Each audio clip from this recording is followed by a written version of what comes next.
eu vou ficar usando o exemplo do Banco Master, que sempre é legal contextualizar onde eu tô, que vocês falam de mercado e tal. Então, assim, é como se assim, todo mundo vendendo o CDB do Master, então eu tenho que vender também. Porque senão você vai ficar de fora. Então a direita fez assim, nitidamente o eleitor não tá se preocupando com a corrupção e com os erros e com as traições da família Bolsonaro. Então eu meio que vou embarcar nisso. Partido Novo é um exemplo. Partido Novo foi crítico, eles pediram o impeachment do Bolsonaro conosco na Avenida Paulista. Só que uma parte do Partido Novo falou, gente, vamos ficar na maciota e vamos ficar farmando os eleitores do Bolsonaro, apoiando, e aí depois a gente vê o que faz. E aí eu tô vendo, né? Essa política de responsabilidade terminou agora com esse escândalo gigantesco que todo mundo tá comprado. As consequências da gente ser oportunista geram Banco Master e geram escândalo, fim hoje, a gente pode falar da República Brasileira. Então não tem que juntar. Agora, nós temos uma eleição de 2 turnos também, no fim do dia. Numa eleição de 2 turnos, alguém vai enfrentar o Lula no segundo turno. Uhum. Então, você pode ter... Eu posso usar o exemplo contrário. A maior das vitórias do Lula foi na eleição de 2002.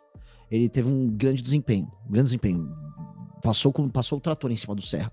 Pega qual era, vamos dizer, a lista dos candidatos. Era Lula, Serra, Garotinho pelo PSB, partido da esquerda. Ele é um cara centro-esquerda. Ciro Gomes. E ainda tinha mais um que era de esquerda. Então, se você olhar direitinho, eram todos candidatos de esquerda naquela eleição. Pra gente poder dizer, a esquerda tá dividindo o voto. Não, a esquerda passou o trator na eleição. Então, o que tem é o seguinte. O clima, o espírito do tempo é a direita. O espírito do tempo é a direita. Mas há uma força muito grande que é o Lula. Não a esquerda. A esquerda brasileira tá realmente no chão. E essa força, ela tá cansada, ela tá desgastada. E ela só permanece no poder se jogar um jogo inteligente ali de contra-ataque. Esse é o jogo dado.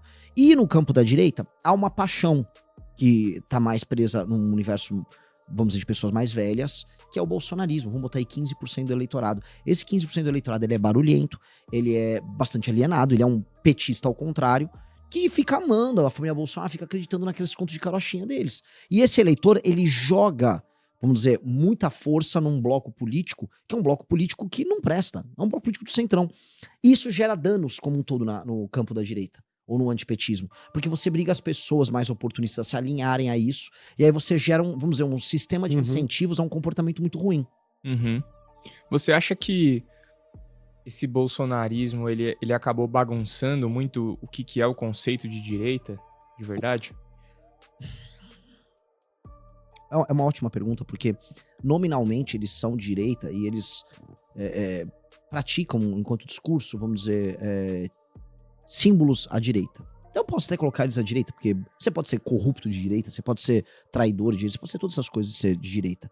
Não tem não tem nenhum impeditivo pra isso. A gente pode estabelecer aqui também, na sua visão, o que é ser de direita também, né? Historicamente, o que a gente chama de direita é o defensor da ordem, e da ordem, pode-se falar da ordem política, da ordem moral, da ordem hierárquica, e a esquerda como aquela que tenta inverter ou subverter a ordem. Então a gente tem uma briga de caos e ordem, a gente pode colocar aí até o yin e yang, aquela simbologia toda. Então o bolsonarismo, ele se apropria dos símbolos da direita, sendo eles próprios, vamos dizer, brasileiros típicos na política. A gente pode colocar aí, que é o cara do centrão, o cara que tá na política pra fazer um patrimônio, pra ficar abastecendo determinado eleitorado. O que eles tiveram foi algo que foi muito específico dos anos 10, vamos colocar aqui, que foi o surgimento das redes sociais, e aí as pessoas se identificarem dentro dessas bolhas com seus símbolos. Por isso que quase todos esses heróis da direita no mundo inteiro surgiram nos anos 2010. Eles não vêm nos anos 2000.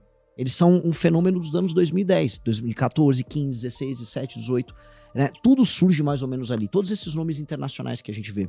E o Bolsonaro foi essa versão no Brasil, né? Então as pessoas começaram a fazer uso de redes sociais, e especialmente os mais velhos, isso é parecido com o Trump, eles geram uma identificação no sentido de, esse cara aqui ele é como eu, ele é que nem eu, ele fala as verdades, porque aquela geração mais velha, a geração boomer, ela tá tendo ali sua espécie de o canto do cisne, a sua última grande tentativa política de ver sua visão de mundo interferir na realidade. Então o Trump é isso nos Estados Unidos e o Bolsonaro faz isso no Brasil, a família Bolsonaro.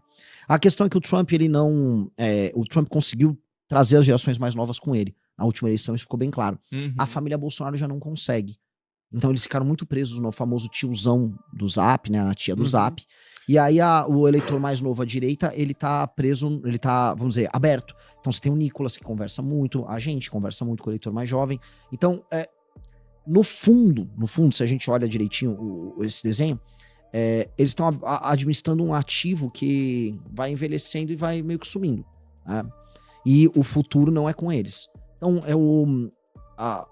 eles vão abdicar, a meu ver, dos símbolos mais óbvios de direita, porque eles querem viabilidade eleitoral, será a campanha do Flávio, e eles estão completamente absorvidos naquilo que a gente chama de centrão, que é o PL, né? É um partido bilionário, mas tem uma estrutura que toda eleição tem mais de 1 bilhão, né, à disposição. A cada 2 anos eles torram 1 bi, e todo ano são centenas de milhões de fundo partidário.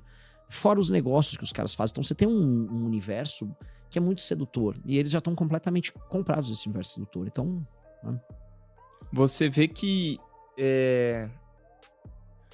com o tempo, né, os discursos dos candidatos, essa ideologia, essa coisa mais rede social, essa coisa mais viral, você acha que a gente tem hoje um papo muito mais raso do que a gente via na política antes dos anos 10, aí vamos dizer assim, antes das redes sociais? Porque eu vejo que eles usam muito do artifício hoje de uma conversa mais fácil, né, se prendem até em pautas de ideologia, porque, cara, isso fica muito mais fácil da galera entender as coisas, né? Em vez de eu conversar sobre a economia do Brasil e eu falar sobre, cara, sei lá, sobre família ou sobre a luta LGBT, fica mais fácil, né?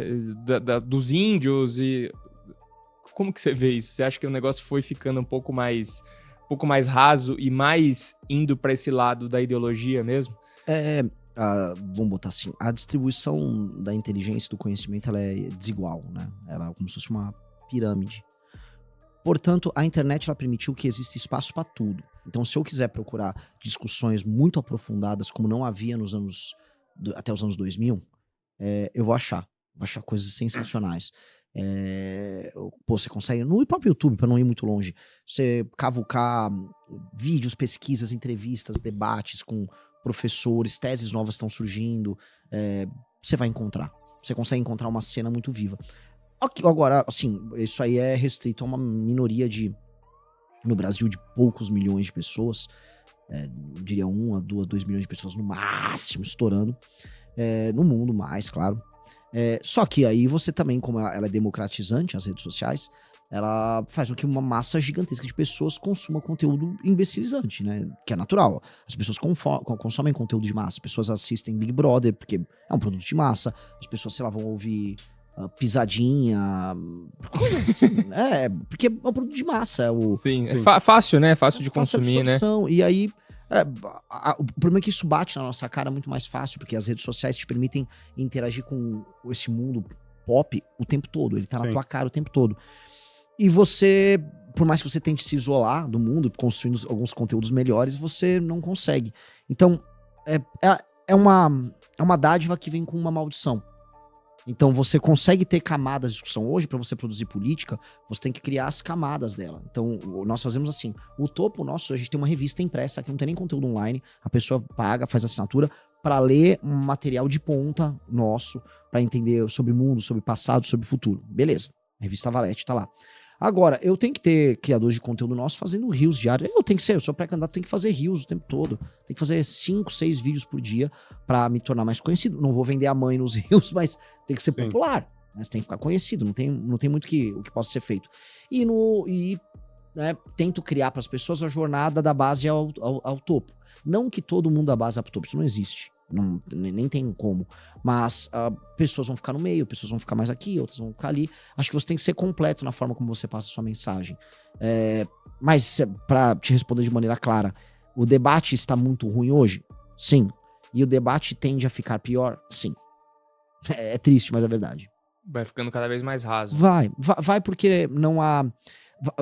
Tem um problema, que é o seguinte, a política, ela era um mercado fechado. É igual ao conteúdo. Vamos dar um exemplo. Antigamente você assistia as coisas na televisão. Sim. E a televisão tinha um domínio completo e ela fazia a própria grade. Você tinha, querendo ou não, um apelo pra audiência e tal, mas no fim do dia você tinha um grupo de pessoas que concentravam o que poderia e o que não poderia ser feito. Hoje, qualquer pessoa fica aprendendo quais são as regras de algoritmo para poder ela viralizar seu conteúdo. E você consegue medir isso o tempo todo. É como se soubesse quantos likes teve o programa do Gugu hoje, sabe? Sim. Então... Hoje você consegue ver, e aí as pessoas ficam validando as outras socialmente mediante uma escala de fama e conhecimento. E isso faz com que em quase todas as áreas você tenha pessoas que são mais influencers do que um profissional daquela área. Total. Então, na política é isso. A maior parte dos políticos da nova geração não são políticos, eles são influencers. E que eu repito, qual é a função social do Nicolas Ferreira? Ele é um influencer que produz conteúdo sobre política. É isso. Qual a função da Erika Hilton? Ela é uma influencer que produz conteúdo. Ela, né? A gente tem que ser bacana. Sobre política. Isso. Agora, factualmente, as pessoas se sentem inspiradas a produzir um conteúdo sobre política bom ou atuar politicamente bem, ou, na prática, ser famosos.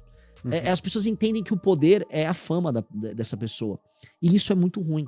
Porque aí todo o sistema de incentivo é para que a pessoa crie conteúdos imbecilizantes, reduzam a prática política a criar conteúdo, e aí nada transforma a vida das pessoas. Então repara, um político de direita que não cria nada, a função dele é torcer para ter sempre uma confusão no dia, para ele poder ter uma pauta para gravar. Sejamos honestos, eu sou um político de direita. De esquerda também, os do PSOL são todos assim. No dia ele tá, hoje não teve nada, hoje não aconteceu nada, porque os caras querem gravar. A função social de um político é gravar. A maior parte dos gabinetes dos políticos de direita e de esquerda no Brasil são estúdios. Estúdios de gravação. Então ele fica lá, grava o vídeo. Tô indignado. Ó a esquerda aí que hipócrita. Olha, essa direita é fascista. É isso. E a gente tá pagando por isso. Essa é uma sensação muito ruim que dá. Que é uma sensação de que não vale a pena você trabalhar. O Kim Kataguiri, a gente citou ele no começo, ele trabalha igual um cachorro. Agora, as pessoas dão mais valor se um deputado grava um vídeo, se for de direita. Olha só, Xandão, vagabundo, acabou. Sério, o Farrur, eu nem tenho nada com ele, eu achei um sujeito engraçado, um cara com bigodão lá do Paraná, um policial. Ele ficou gravando uns vídeos, Workaro, seu safado, aí ele ficou fazendo umas musiquinhas. Milhares, assim, de curtir milhões de views pra nada. Então, a política, vamos dizer, isto aqui, fez a política se tornar um negócio muito retardado. Muito. E a gente precisa mudar isso. A gente fala muito em reforma política pra mexer com corrupção, pra mexer com o impacto do centrão. Só que e o impacto dos caras que nem estão envolvidos nos escândalos de corrupção? Que eles só tornaram a política uma grande imbecilidade. Erika Hilton, acho que é um exemplo. Imagina, você ir pra uma comissão da mulher só pra ser afrontosa. Eu sou afrontosa, eu sou uma trans na comissão da mulher. Pelo amor de Deus, isso é muito estúpido. Então, como assim, realmente precisa mudar. Eu tenho algumas ideias pra mexer nisso, mas definitivamente ser famoso não tem que ser um qualificante para você ser um político. Não deveria, em nenhuma medida. Fala, meus queridos, aqui quem fala é o Alan do canal Inevitável Cortes, e no meu segundo mês postando cortes aqui no YouTube de figuras do Partido Missão e do MBL, eu faturei cerca de 25 mil reais, ou um pouquinho mais de 4 mil dólares. E se você tem interesse em estar criando o seu próprio canal de cortes, eu preparei um treinamento 100% focado, mostrando o passo a passo para você estar conseguindo fazer seus cortes de figuras do Partido Missão e do MBL. Para acessar o treinamento é só clicar no primeiro link da descrição ou ler o QR Code que tá aparecendo aqui no meio da tela agora. E se você gostou desse vídeo, não se esqueça de deixar o like e se inscrever no canal. Te vejo no próximo vídeo.